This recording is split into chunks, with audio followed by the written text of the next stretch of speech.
Bueno, qué bueno otra vez poder conectarnos, una nueva semana, ¿verdad? Y la gracia del Señor es la misma.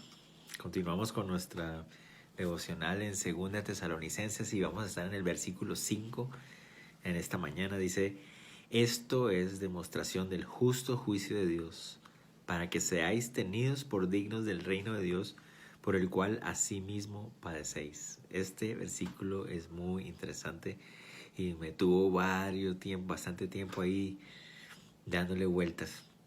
Recordemos un poquito del contexto, que Pablo está dándole gracias al Señor porque ellos iban creciendo en fe, en amor y en paciencia, en perseverancia, pero todo esto dice que era en medio de persecuciones y tribulaciones, y habíamos dicho que esa es la tierra más fértil para la fe y el amor de los creyentes cuando están pasando persecución, cuando están pasando en pruebas. Y justo después, en el versículo 5, dice que esto es demostración del justo juicio de Dios. Y esto es bien interesante, nos llama mucho la atención. Cuando él habla acerca del justo juicio, se refiere a un juicio que es hecho de acuerdo a la ley, o sea, un juicio bien hecho, un justo juicio, como lo llama ahí, ¿verdad? Pero dice que esto es demostración. ¿Qué es demostración del justo juicio de Dios? Esa palabra demostración se refiere a una prueba, una evidencia. Esta es la prueba del justo juicio de Dios. ¿A qué se refiere? Pues viene hablando justamente antes acerca de las persecuciones y las tribulaciones.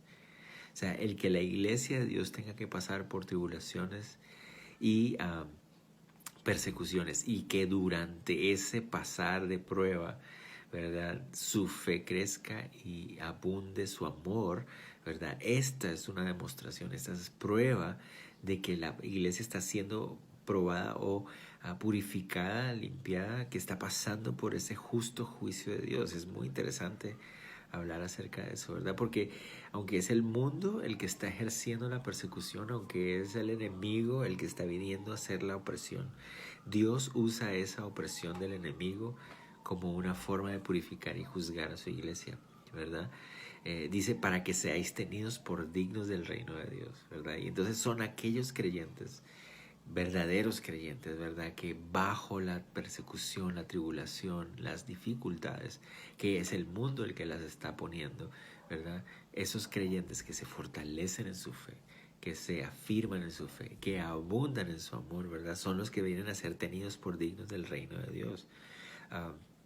Y esa palabra digno, ¿verdad?, podría indicar como merecedores, pero realmente se refiere más a la idea de aquellos que están de acuerdo o que corresponden al reino de Dios, ¿verdad? ¿Y por qué? Porque nuestro Señor, quien es el Rey de este reino de Dios, que es el Señor Jesucristo, pues Él fue el que más ejemplo nos dio de pasar persecución y tribulación a manos de enemigos, pero firme en el Padre, ¿verdad?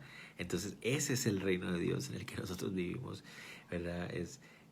Los que corresponden a ese reino son aquellos que crecen y abundan en amor en medio de las persecuciones y las tribulaciones. Y hoy en nuestro mundo, como lo hemos dicho antes, tal vez hoy aquí en Guatemala no somos parte de una persecución directa hacia la iglesia todavía, pero estamos viviendo tribulaciones. Pero es una tribulación que todo el mundo está viviendo, no solamente los cristianos, todo el mundo está viviendo esta tribulación, ¿verdad? Pero en medio de esta tribulación se puede ver también persecución en algunos lugares, en lugares incluso que uno menos se lo podría imaginar, ¿verdad? Pero este sufrir, este padecer es lo que va a fortalecer la fe de los verdaderos creyentes y va a hacer que el amor sobreabunde.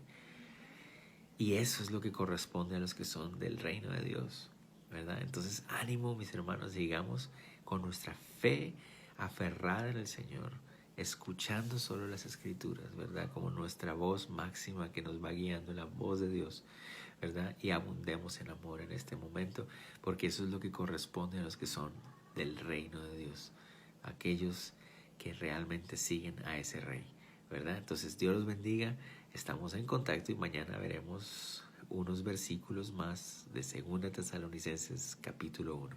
¿Ok? Dios los bendiga.